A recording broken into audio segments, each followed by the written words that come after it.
¿Tienes WhatsApp? ¿Tienes Pocket? Con Hello Pocket podrás cobrar a todos tus clientes desde tu teléfono. ¿Cómo? Simplemente enviando un botón de pago por WhatsApp, sin salir de la conversación ni descargar apps. Cámbiate a Hello Pocket. Estaremos poniendo tus comentarios en pantalla durante el programa. Gracias por seguirnos en nuestras redes, en YouTube y por visitar nuestra web www.cafeclub.tv.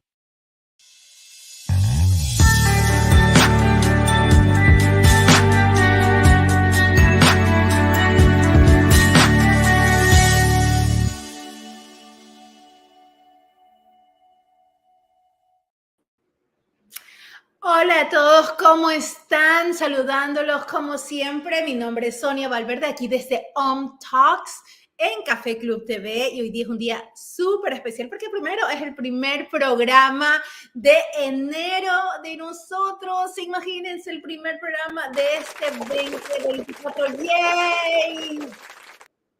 Así es que vamos a estar hablando de un tema súper importante que es amor a primera vista. ¿Existe realmente eso? ¿Te ha pasado? ¿Le ha pasado a alguien que conoces o es simplemente una mentira y no existe? Así que vamos a ver qué opinan y voy a estar entrevistando a alguien que sí le pasó eso y quiere contarnos cuál es su experiencia. Quédate conectados con nosotros, quédate aquí en Café Club, ya regresamos.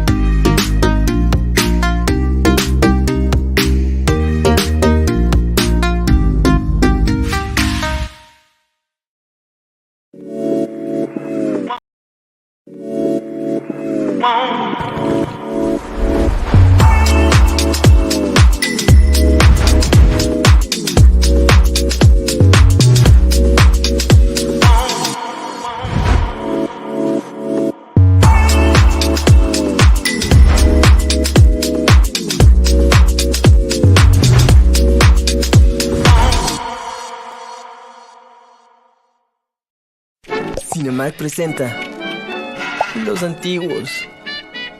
Mi amor, llegamos primeritos. Ponte a la fila para que nadie nos quite el puesto. Ya, perfecto, pero verá, usted vaya a ver los afiches para ver qué película escogemos. No, mi amor, mejor le preguntamos la sinopsis a la chica de la taquilla.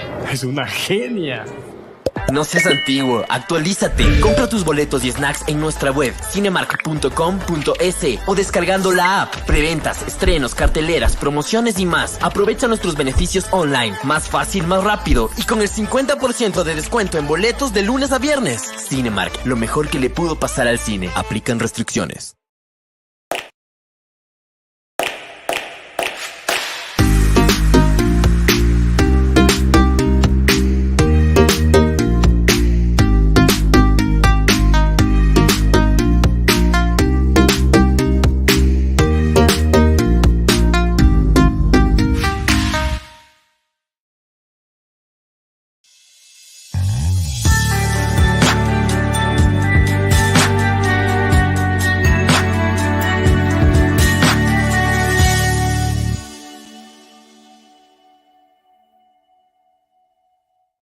Y ya estamos aquí de regreso para hablar de nuestro tema del día de hoy, que es amor a primera vista. ¿Te ha pasado? ¿Te has enamorado de alguien cuando lo ves por primera vez y sientes, oh no, I'm in love? ¿Sientes? ¿Te ha pasado? Pues tenemos a alguien que nos va a contar qué le ha pasado. Hay muchas personas que dicen, no, esto es como temporal, luego se va. Vamos a hablar más de eso, pero no sin antes agradecer a los sponsors de nosotros, que son Seaview Hotel, el mejor hotel en Bal Harbour, Florida, con una playa privada maravillosa. Ahí está el QR code, puedes asentar tu cámara e ir a ver todas las promociones que tenemos en Seaview Hotel. También me toca agradecer a los excelentes compañeros y amigos de Pachamama Ecuador. Pachamama Ecuador tiene un montón de accesorios que son increíbles para el yoga, la meditación, para todas tus prácticas. Son impresionantes porque son ecoamigables y eso hace que tú tengas una práctica con buen karma. También un abrazo enorme y siempre agradecida con Indian Palace en Davie, Florida. La mejor comida que puede haber hindú. Así que si te gusta la comida hindú, no dejes de ir a visitarlos. Ahí está el QR code para que vayas y los visites. Menciónanos para que tengas una sorpresa en el día de tu cena.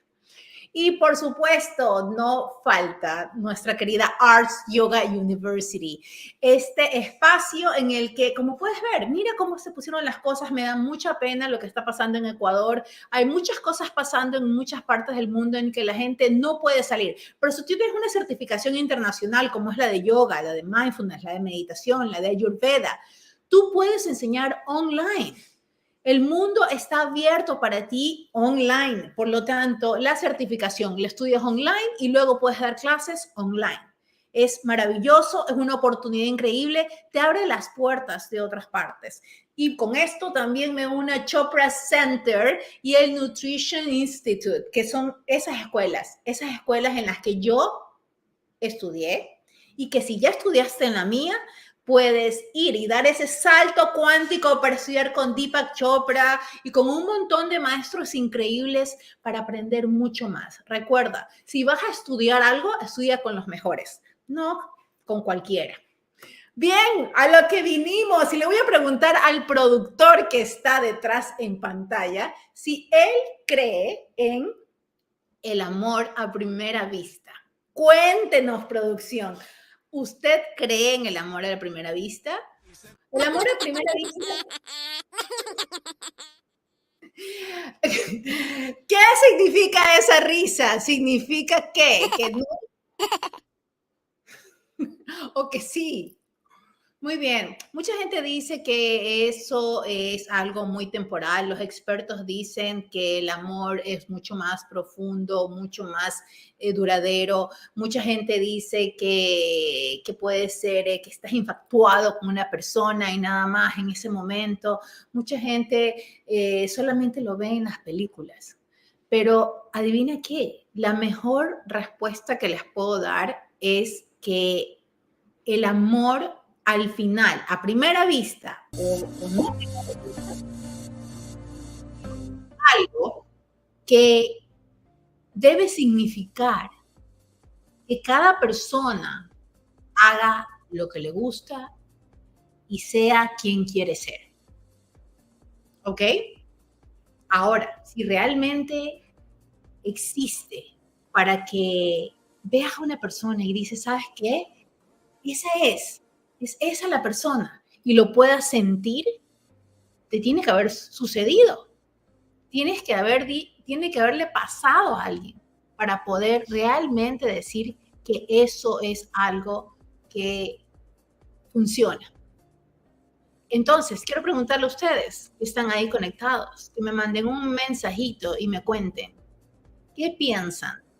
¿Qué creen ustedes que es o existe o no existe el amor a primera vista? Y por eso dije, empiezo con producción. Aparte de las risas. Ya me contestó. Dice sí. Sí cree. ¿Ha tenido alguna experiencia? ¿Ha tenido alguna experiencia con esto nuestra querida producción? ¿O no? Alguien me estaba escribiendo por ahí y me decía que lo más importante de todo es creer y tener fe en lo que crees a manifestar o lo que quieres manifestar. Y si eso pasa, entonces todo el universo conspira a que así sea. Usted ha tenido muchos amores a primera vista. Ah, bueno, entonces eso no es amor a primera vista, esos son muchos amores a primera vista. O quién sabe, y sí. Quién sabe, y son más de eso. ¿Qué les parece si traigo aquí a una persona para que nos cuente cómo fue, qué es y si realmente sucedió? Entonces, Richard, y desde la perspectiva también de un hombre, porque por ahí ustedes están diciendo, lo que pasa es que es mujer y como es mujer, cree en amor a primera vista. Pero esta es una perspectiva de un hombre. Y lo voy a hacer en inglés. Así es que, welcome. I already told them that I was going to switch the conversation in English. So I'm just going to keep it in English. I'm just going to highlight the parts that are important. Welcome. Thank you. So, Richard, we are talking about love on first sight.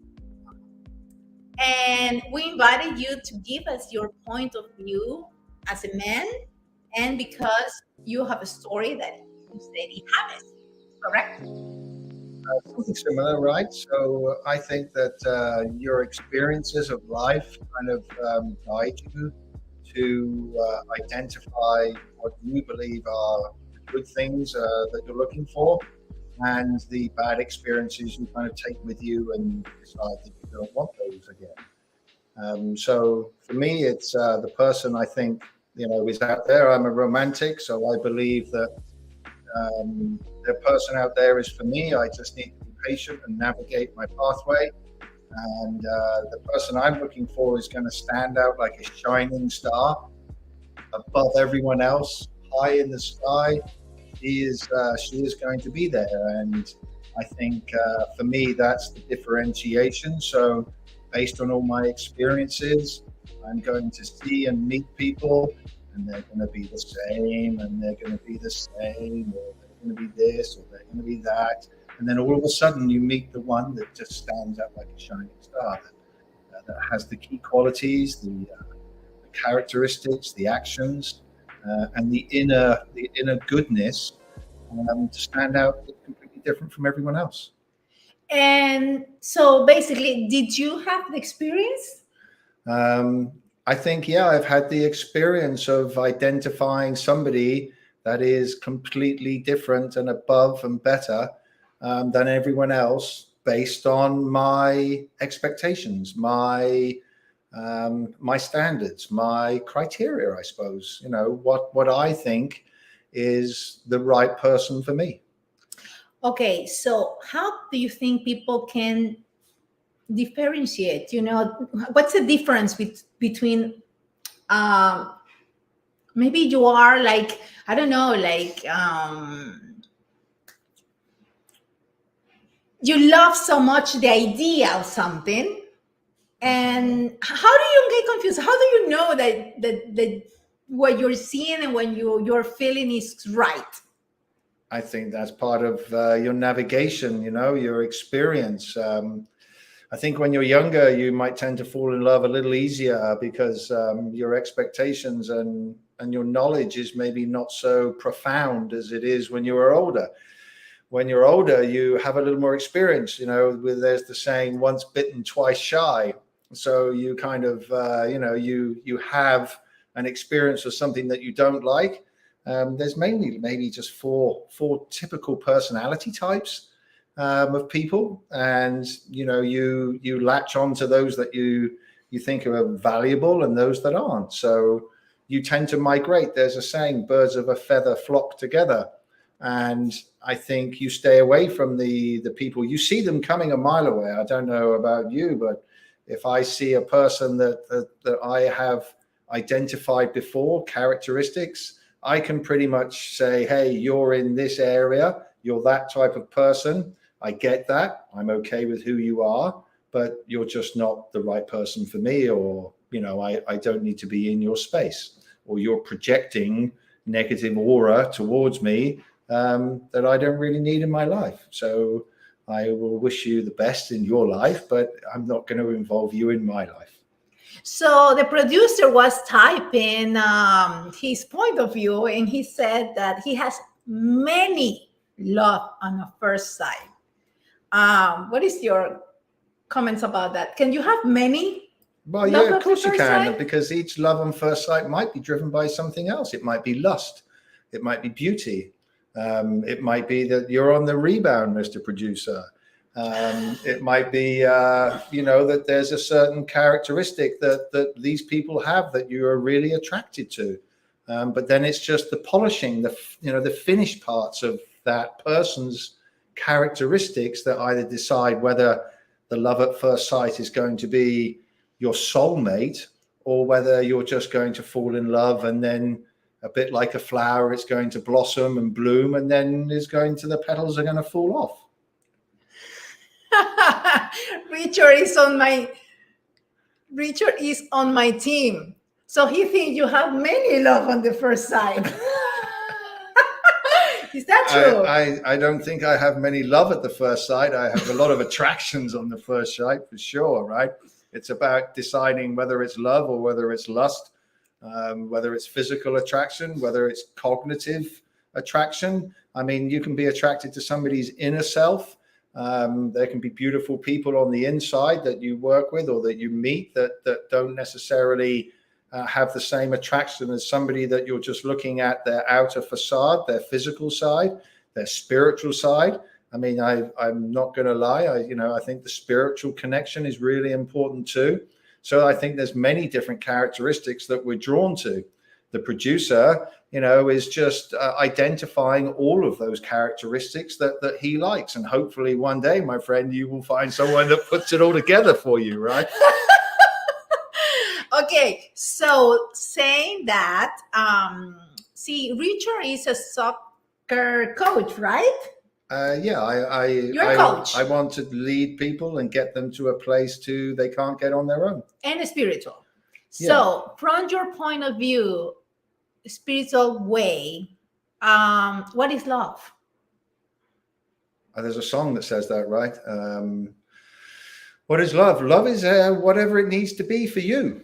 I think everyone's determination of what love is about your own criteria and what meets that criteria in that moment on your journey. And I think as you progress on your journey, your knowledge and expansion of what love is becomes more credible and more quantifiable and more specific. What can you tell to people that listen to this now or 5 years later, whatever, they are navigating in the internet and they find this recording? What can you say to people that never found love? Okay, so I was having a conversation with one of my sister's friends over Christmas, right? And we were talking about, she'd had a relationship and it didn't work out, and it was all the doom and gloom, and she doesn't go out. And we were talking, and I related to her as needing to become a chair. And she says, "Why would you say that? Why would you say I should be a chair?" And I said, "Well, because there's a bum for every seat, and you need to find the right bum for your seat. So if you don't pull yourself out to be able to be sat on, how are you going to find the right person? Because you have to put yourself out there." The message I think I'm sharing is you have to be bold, you have to be brave, you have to be authentically you, and you have to take a few knocks along the way. And some of those knocks are tough to get back up from, but life is about how do you respond?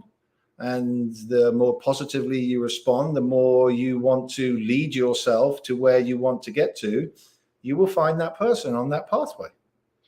So you're saying, what about the people that felt in love, lived love for so many years, or was in love for so many years, and then something doesn't work? That means that was not love? No, it just means that it was love at that level, and you've moved on. You're moving through a transitional moment. I think in many things you kind of have growth and then you plateau, and then you have growth and then you kind of plateau again. So it's kind of like a progression of growth. And maybe you're with that person and that person just delivers to you all that they've delivered. And that's the love that you knew with that person. But then you need to take the next step of being open and brave and put your heart out there and say, I'm ready to grow in my next step. And maybe this might be the one. And maybe you get knocked down again. Maybe it's beautiful and you're happy ever after. I think you just have to keep on trying, you know. If at first you don't succeed, try again. People give up too easily nowadays. People think that love is all they're ever going to get. And I don't believe that to be the case. I think you constantly can find new and better and more invigorating love. So when you say something, you mentioned something very interesting. People give up very easily lately. So what's the key? And what do you suggest in terms of not giving up so easily? I mean, that's a tough one, you know. I mean, a lot of people, everyone reacts differently, you know. A lot of people, the emotions affect them, experiences affect them. They think that, you know, that person may be the only one that's ever going to reach them, or this person knows me more than anyone else. But I think ultimately it's about you. It's about you being understanding of who you are, and can you lead yourself to new and more wonderful experiences? Because we're only here once, right? In this format. I mean, I might say, hey, I failed, I didn't find love, so, you know, the universe is going to chuck me back here for another lifetime to have another go. Maybe, maybe not, I don't know. But right now, here in this moment, I need to say to myself, I just need to continue to lead myself to be the best that I can be, whether I'm 22 years old and in that moment, or whether I'm 35 or whatever I may be. It doesn't make any difference, right? I think you're as young as you feel, and you have to just believe in yourself, put yourself out there and take a risk. A lot of people would stop taking risks, and you have to believe. And it's okay being a romantic. It's okay taking a risk. It's okay taking a knock and getting back up. That's where I am. So I believe in love at first sight. There could be multiple loves at first sight as I create my perfect situation, my perfect scenario. I might meet a woman and fall in love when I'm 22 that I would not fall in love with when I'm 35, because I've already worn the shirt. Okay, so do you think that cultures affect relationships? For example, you are talking bigger. Most of the people that I'm gonna read, I'm gonna see this. It's people that speak English, of course, but it's Latin. You know, this is worldwide. Miami, Latin, Ecuador, Venezuela, Colombia, Spain. Do you think it's different when you have a couple that I think there's a lot of preconditioning that happens within you when you're younger. You get preconditioned by your parents, by your surroundings, by your education, especially when you're young and the only people that you see is the parental environment that you're in. There's some very powerful people, some powerful educators that have shaped my opinion of why I do things. I think if you've ever been in a situation of wondered, why do I do that? Why do I react that way? I mean, I don't like that. A lot of that's to do with your childhood preconditioning, and that creates culture, you know. Let's liken it to the sport of football, right? You know, so you're kind of preconditioned in an area that you have to follow a local team, and then you follow your national team. And you know, if you just take that as an example, you then follow maybe what your mum and dad's opinions are politically, religiously, in whatever behaviors that they are. But is that really you? Or are you just living somebody else's life through the preconditioning that you took as a child? And as a child, you grabbed those moments and said, hey, this is my self-defense mechanism. These are my survival mechanisms. And have I still got them at the ripe old age of 45? And if I do do they really apply to me at 45? Or should I have shed them, reincarnated them, and risen from the ashes of the phoenix and said, hey, this is the new me. This is the new me with my new information. Or am I still stuck in my moment, whatever country I come from, whatever my preconditioning is, and it's okay to be a nationalist. It's okay to love your country, to support everything. But you also have to know that we're all not robots and we're all who we are. So you have to be able to have confidence in shaping yourself to be the best that you can be. And that might not be your parents, right? Because your parents create you to be a better version of them. Well, most decent parents do anyway. That's so true. Okay, so I'm going to close with this part because I think it's very important. You talk about preconditioning, right? And all this. When people have strong experience of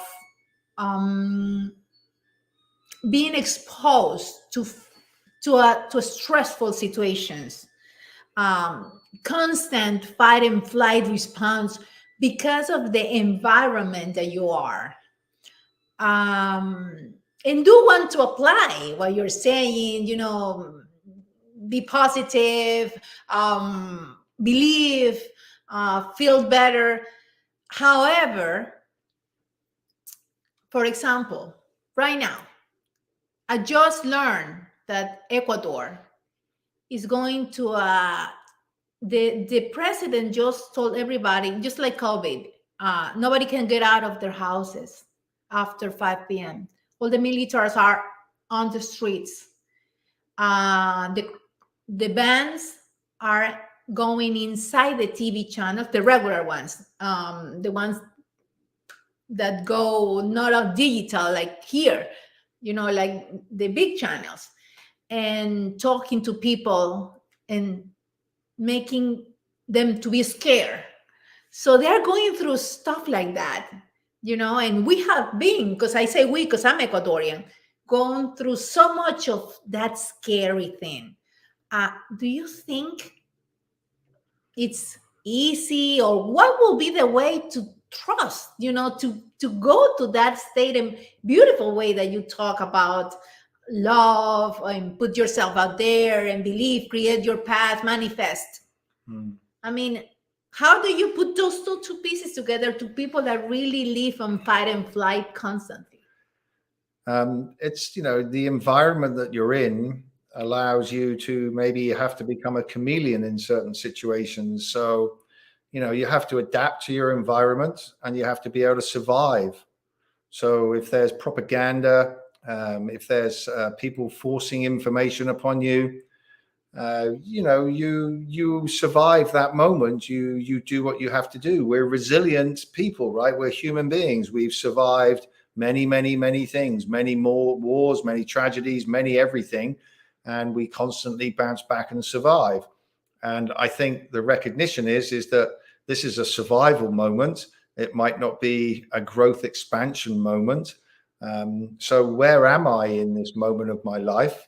And what are the situational experiences that I'm experiencing right now? They're environmental and there are boundaries. So I have to operate within these, but it doesn't change who I am. It doesn't change your inner self. No one can change who you are. They can try to tell you this about X, Y, and Z, but you are who you are. And you have to keep your inner belief that there will be an opportunity for you to rise from the ashes as a phoenix again. And I think a lot of that comes from individual people, collective people, and people saying maybe that we don't agree with this. This is something that is not of our opinion. And so I think everybody can manifest in some way, shape, or form a vision of opportunity. And then we have one wonderful thing that we have as human beings is dreaming and hope, and to constantly dream and hope. Like I dream and hope that I'm going to meet my shining star, and maybe the producer is going to carry on with his journey of many, many times he falls in love at first sight, and I wish him a great success and many experiences of his journey, but you never stop, you never give up. You keep on your pathway. And sometimes there's a door in your pathway that might slow you up, but it doesn't stop you. Although the producer is married. He can be married. There's no problem with recognizing that somebody might have a key quality that he wishes to acquire to make himself a better person. It's not just about lust, you know. Love can be recognition of somebody's key qualities that they have that you aspire to, right? Because it then motivates you to want to change who you are to become a better person. Okay, so can love change someone taste, career, I think so. I sex life? Yeah, sex life, career. Can someone be like changing what they like in terms of, I don't know, hobbies or let's talk about sex. Okay. Can someone change that? Yeah, because I think if you're on your path and you have some people and your experiences is not so good, but then you find somebody that can open up an activation in you that's trusting, that you find yourself in a better position. And I don't mean a sexual position, I mean a more mental position, that you're ready to try and experience new things, or you're ready to see things from a different perspective because you've never considered that before. So they said, but the secret of love is not let the love take the control of your emotions. I think you have to be grounded, yeah? I mean, you can't let lust run away from you. You know, you can't let desire in sexual situations run away with you. I think you have to, you know, be in control of who you are and what you're trying to manifest. But I think it's a chemical mix of two people coming together. Sometimes those chemicals work. Sometimes one chemical activates another chemical to create a new element, a new situation. Sometimes it's just really bad. Sometimes it's totally awesome, right? So I have someone that was asking me what he should pick: love and security, or love and adventure. I mean, I'm brave, so I would do love and adventure because it's better to burn out than fade away. Okay. Thank you, Richard. That was very nice. I'll give the answer then. So you pick that. I would say. What would you suggest to one of your students or your? I would say that whatever your need is at that moment is what your need is at that moment. But don't be fixed-minded to say that's what I always need. Just like the preconditioning, you have to constantly recognize that your needs are different. Maybe right now I need a bit of security. Maybe I've had security and I need some adventure. Mm-hmm. You know, I need to grow. So adventure puts you into new situations. It expands your experiences. Just being stuck in the same old routine. I mean, how many people just do the same old thing with sex? How many people just say, okay, we've done this for 2 years and, you know, I'm kind of bored of this. I mean, you know, if you don't have adventure, if you don't have, you know, imagination and creativity, I mean, how are you going to develop and grow and progress? You know? So I think, you know, being just the same old. Interesting guy. Being the same old is kind of, you know, to get you nowhere. Adventure, a little risk, new experience, but within safe boundaries. So I think security is defined by defining what is safe for each other, creating boundaries, respecting each other, but saying, hey, let's go on this adventure together. Okay, now in the case of this one, it has two people, and one person, it's good in terms of money, security and money-wise, and it's love, but there is not so much attraction. And the other one that he loved, it's no security at all in terms of money. And there is adventure because there is attraction. I pick adventure all day long. Forget the money. It's got to be adventure because it's invigorating. It's inspiring. And what are you going to do with the money is spend it, right? I mean, you're never going to get the same. I mean, if you spend it, you're going to spend it on an adventure, which might not be with the person that's giving you the money. So, I mean, ultimately, I would pick adventure all day long. I mean, I would rather be with somebody that has no money that I'm just going to have great sex with, have a fantastic time with, and laugh my ass off all the time with, right? I would rather do that than just sit there and count my money with Mrs. Scrooge. That's me though. Somebody else might have money as a higher level, and that's just that's a materialistic thing, right? Well, thank you very much, Richard. It was very nice to have you here in Café Club TV. And we would like to have you more often and give us your advices as a coach and as a very spiritual guy that you are. I thank you for that. And, I'm happy to contribute if people think that some of my sharings are valuable. I like to activate things in people to allow them to grow, for them to recognize that they have everything in them. It's just finding the right person to activate them. And that might be love at first sight for some people. That's right. So at the end, we believe or we don't believe in love in first sight? Well, I think according to the producer, there might be part 2, part 3, part 4, part 5, part 6, part 7, part 8, and so on and so on. And that's okay, right? So I thank you. And I'm a romantic. I believe in love at first sight. Let's go. Thank you. Thank you. Ok, bueno, y ahí estuvo la entrevista y tenemos toda la información muy valiosa de parte de él. Nos estaba compartiendo su punto de vista como coach de jóvenes, de teens, de niños, y también como una persona espiritual y con su visión muy familiar también, muy cultural, porque la gente británica por lo general es muy de cultura, muy de familia, muy de tradiciones. Y como él dijo, pues hay mucho de eso que se pierde o se va perdiendo en el camino. Así es que, Ecuador querido, sé que en este momento a lo mejor no estás pensando en amor a primera vista y todas esas cosas, pero ¿sabes qué?